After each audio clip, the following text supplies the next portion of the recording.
Strong marriages aren't built on total agreement. Hi, everybody. We are Mike and Brenda Baker, and today we're going to be talking about when opinions clash, build stronger trust instead. All right, so when opinions clash, which is quite often, isn't it? So if an opinion clashes, it's typically because you don't agree. And I know that you thought when you got married, even the second and third times maybe, that everything was going to be moonlight and roses, and that you guys were never going to agree, that you were going to sleep on comfortable pillows and a comfortable bed all the time, and that everybody was going to agree on what chips to buy and what soups to have and what meat to make. And it just hasn't worked out that way. And I'm sure you're shocked. Totally shocked. Would you say shocked? Yeah, totally. Totally shocked. Of course, then came the night when you wanted pepperoni and they wanted pineapple on their pizza. And boy. Which is terrible, by the way. It is not terrible. Just bite your tongue. So the point is this. Things happen. Opinions clash. People don't agree. And so you need to build stronger trust instead. And so we're going to touch on point one here tonight is going to be, or today, wherever you're listening, is going to be defining trust. Right. So when we talk about defining trust, the whole point is that you're going from being one person to being two, right? Or actually reverse that. You're going from being two different people to being one flesh, right? Because we're talking to those of you who are Christians. And the Bible says that when you marry, you become one flesh. Mm-hmm. So when we talk about trust, trust looks a lot of different ways all at the same time. Would you agree with that? Yeah. Maybe trust is multifaceted. It's not one single defined anything. Yeah, but I do feel like you could probably do a better job defining it than I am right now. So trust. Look, you have trust in friends. That trust was earned. You have trust in your kids. That trust is not earned. That is trust that you just give. Yeah. Okay. And trust in a spouse, contrary to popular belief, when you got married, you said, I trust you implicitly. That's what, and we'll touch on vows here in a second, but that's what, when you stood up there and said, I'm yours and you are mine, you're saying, I trust you implicitly. So trust in the case of your spouse is not earned, it's given, and it's given freely. That's what you're doing when you get up at the altar. So the problem is that we get into this thing, well, my husband or my wife hasn't earned my trust. And now that you're on the second or third marriage, it's even messier. It's like, you know what? I can't trust you because I didn't trust them, which is totally unfair, I might add, to the new spouse. You cannot judge the new spouse according to the old spouse. I belonged to a group of men, and we were talking the other day. And it's interesting to me that people will define their tomorrow today according to their yesterday. So really, they're defining tomorrow by yesterday. And also, somebody we know, Myron Golden, who you should go check out if you haven't ever watched his stuff. Yes. He's the one who said it a little differently than that, but it's essentially the same thing. So when you're giving trust, you give it away like a gift. You know, if you buy a Picasso for your mom or dad, and you give it to them, right? Picasso's $1 million, right? Or more. I don't know. I'm not an art critic. The whole point is what if your mom takes that picture, puts it behind the basement door, and it never gets hung up? That was a gift. And the second you gave it away, you also gave up the right to tell them what to do with it.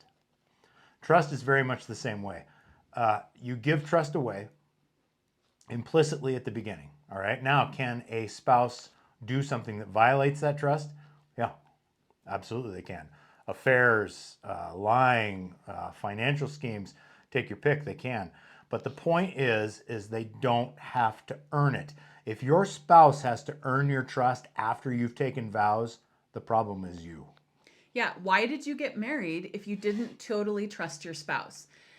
Now, I want to just bring in something that Mike and I dealt with. When we first got married, I had given Mike all of my trust. And at the same time, I was still bruised from my previous marriage.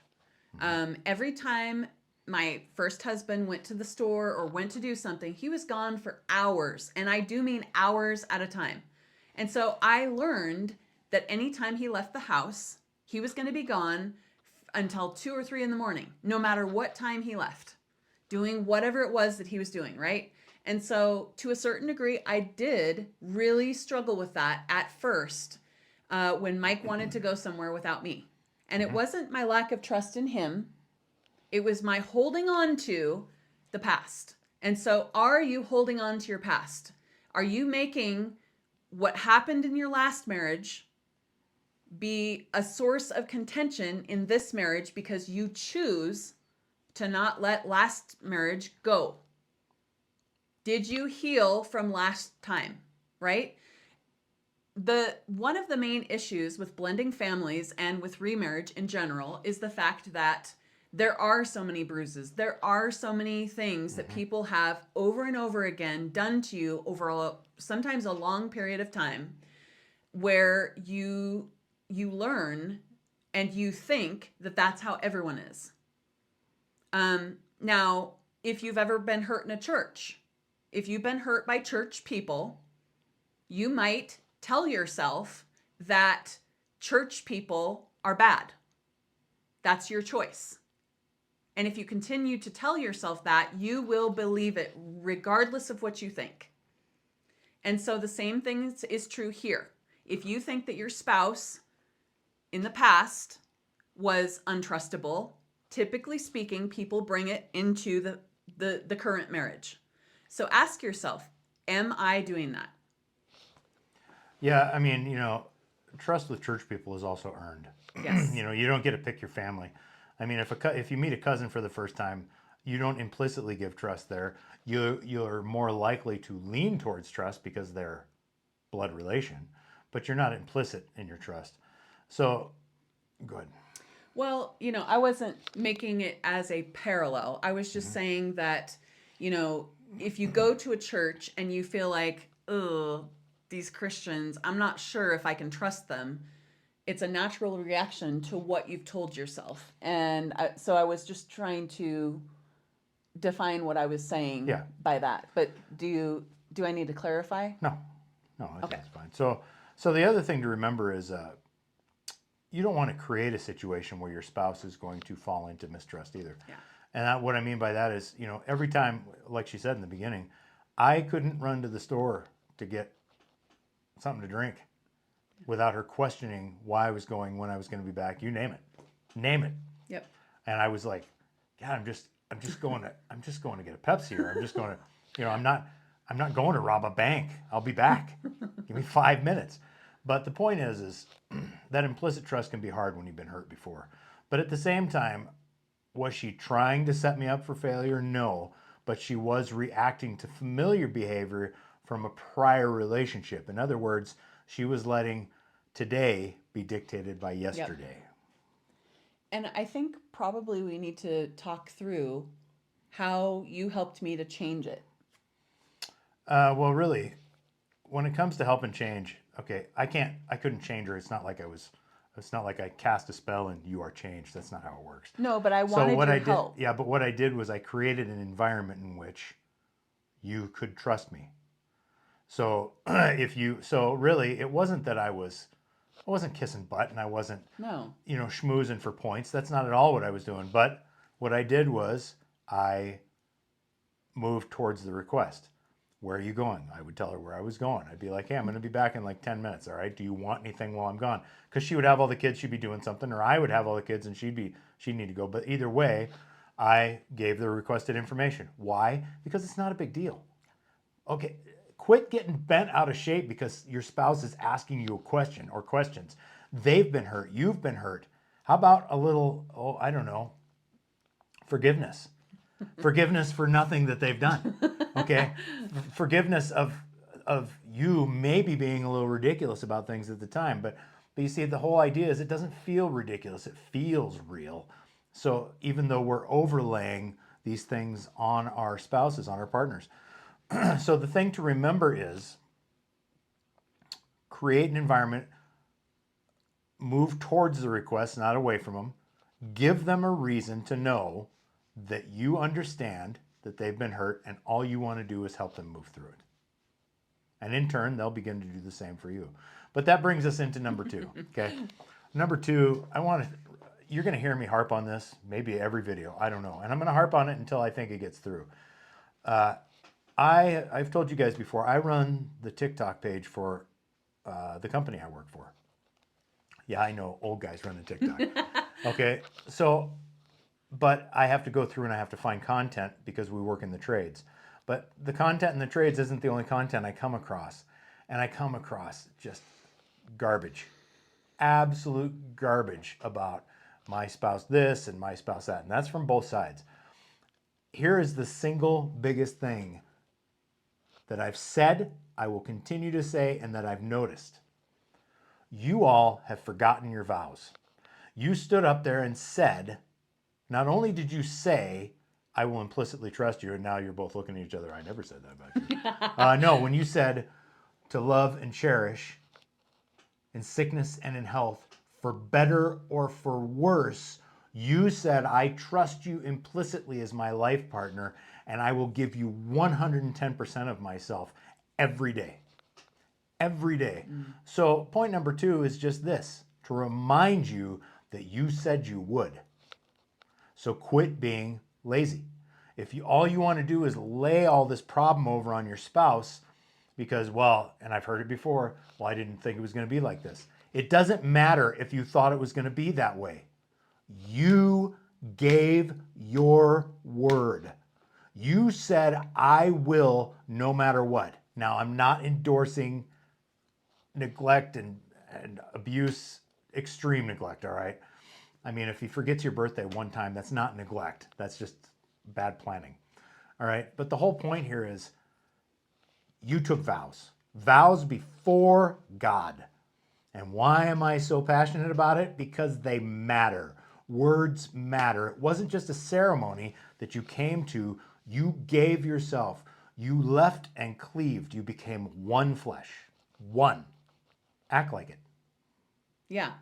And I think another thing, another reminder that you ladies especially need, and this is just directed at ladies, how much are you respecting your spouse? How much are you respecting your husband? Because frankly, I've helped a lot of women, and especially when they get mad is when they have no respect for their husband. All of a sudden, a lot of the times, or everything from the past that their spouse has done wrong, they have made a mental calculation, and now it's time for the spouse to pay for all of that. Pay. Yeah. Are you doing that to your spouse? Because I can tell you one thing. Mike and I would not still be married if I had, not, first, not trusted him, but secondly, not respected him and truly desired to be on his program, not my own. Because again, we are basing everything we're saying to you on the Bible. You might not agree with our specific doctrine, but... Nor do you need to. Right.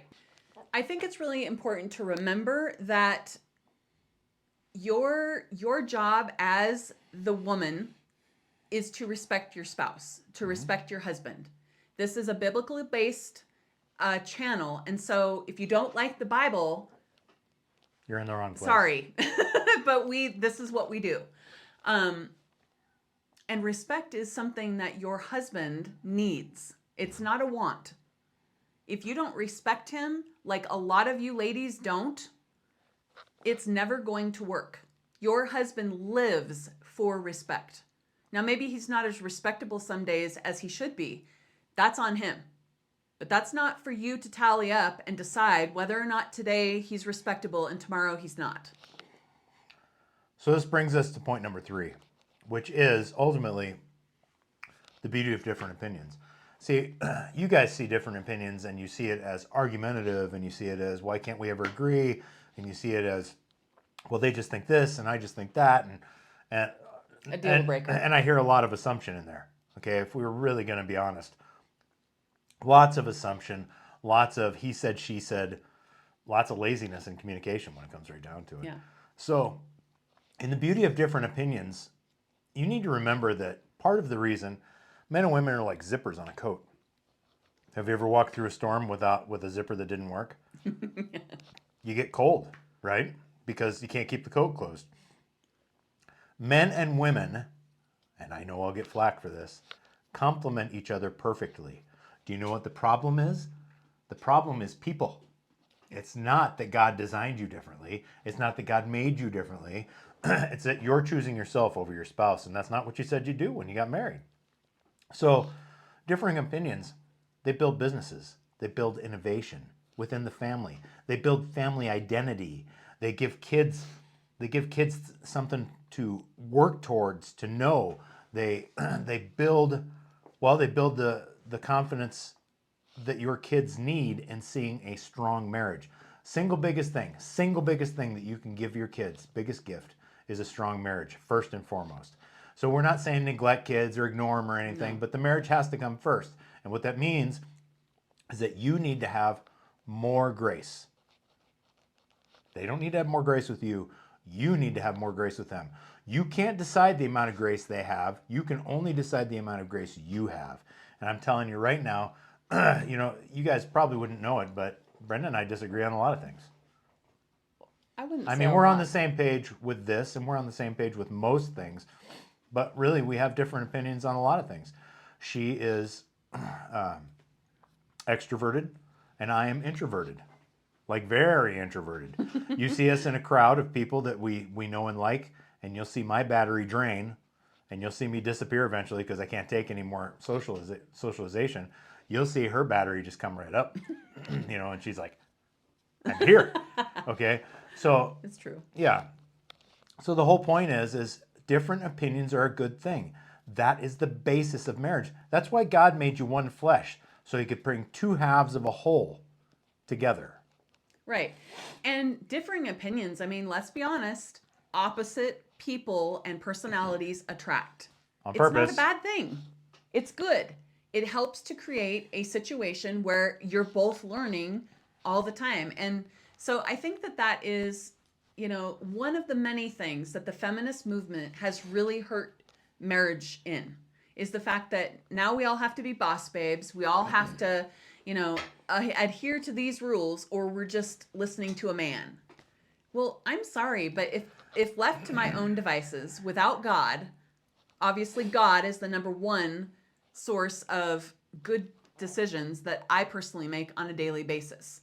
But number two, the second best decision that I make is to follow Mike's program, not my own, because I'm emotionally based, and so are you other ladies. And I know you don't want to think about yourselves as this weak, emotional creature, but God made us the weaker vessel. It's okay. It's okay to embrace that. Sure, you can be strong, but you don't have to be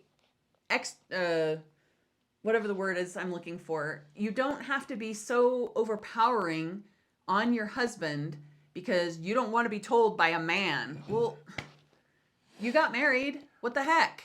What are you thinking? See, there are some of you that are already irate, already like, that's ridiculous. Let me remind you, you're on a Christian-based channel. Yeah. Okay, that whole boss babe crap, not scripture. You go take a look at the Proverbs woman. Yeah. I think it's Proverbs 28, 30, isn't it? Or 31. 31. The Proverbs 31 woman. She is doing business on her own. She is doing it with the trust of her husband because the heart of her husband trusts in her.